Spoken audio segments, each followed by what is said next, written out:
Samajwadi party के राष्ट्रीय अध्यक्ष अखिलेश यादव ने कर्नाटक चुनाव के नतीजों के बाद बीजेपी पर तंज कसा है। अखिलेश ने कहा कि कर्नाटक के लोगों ने नफरत को हराया है। अखिलेश बोले, कर्नाटक में तो हमारी पढ़ाई हुई है, भारतीय लोग नफरत को स्वीकार नहीं करते। कर्नाटक के लोगों ने बीजेपी के लिए यही संदेश दिया। परिणाम कर्नाटक का देखें और उत्तर प्रदेश का निकाय के चुनाव को देखें, वहाँ जनता ने परिणाम ऐसा दिया है कि भारतीय जनता पार्टी देश से बाहर जाएगी।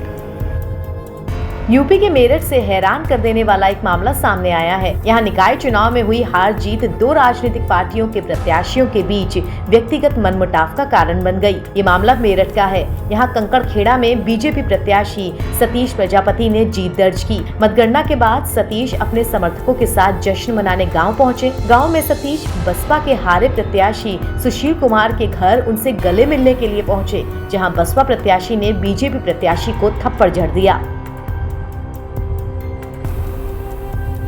उत्तर प्रदेश सरकार में मंत्री संजय निषाद ने गाजीपुर में सुभाषपा प्रमुख ओम प्रकाश राजभर पर निशाना साधा है। उन्होंने तंज भरे लहजे में कहा कि ओम प्रकाश राजभर सिर्फ तभी दिग्गज थे जब वो भाजपा या फिर सपा के साथ थे, अकेले वो कभी दिग्गज नहीं रहे। उन्होंने ये भी कहा कि राजभर का कोई राजनीतिक वजूद भी नहीं है। और इसलिए 2022 तो अब उस चीज को मैं, जैसे जिनके मुकदमे थे और कुछ पिछले अधिकारी थे, उन्होंने गलती से हमारे निषादों को गैंगस्टर लगा दिया। तो जैसे ना मैंने बार बार मैं कहा कि कुछ अधिकारी ऐसे भी हैं कि अंदर से हाथी साइकिल हैं, ऊपर से कमल हैं। वो अपनी वाली कर देते हैं, बाद में पता चलता है। तो वो अपनी वाली कर दिए, जिससे निषाद नाराज हो गए और नाराज होकर वो तो अपना काम कर दिए, वो तो ट्रांसफर हो गए। लेकिन अब सरकार ने इनके मुकदमे वापस कर रही है, सारे मुकदमे वापस कर रही है।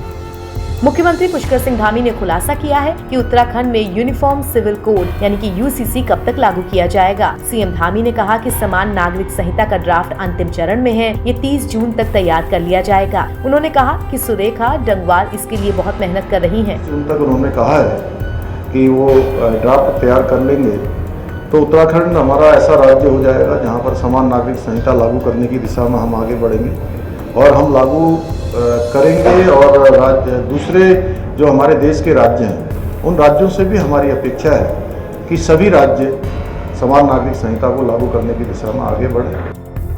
यूपी के सीएम योगी आदित्यनाथ ने सोमवार को गोरखपुर में गोरखनाथ मंदिर में जनता दरबार लगाया। गोरखपुर से लखनऊ लौटने से पहले सीएम योगी ने यहां आम लोगों से मुलाकात की। इस दौरान उन्होंने जन समस्याओं पर अधिकारियों को कार्रवाई करने के लिए निर्देश भी दिए। साथ ही इसी दौरान सीएम योगी ने एक महिला के इलाज के लिए अधिकारियों को सख्त निर्देश दिए।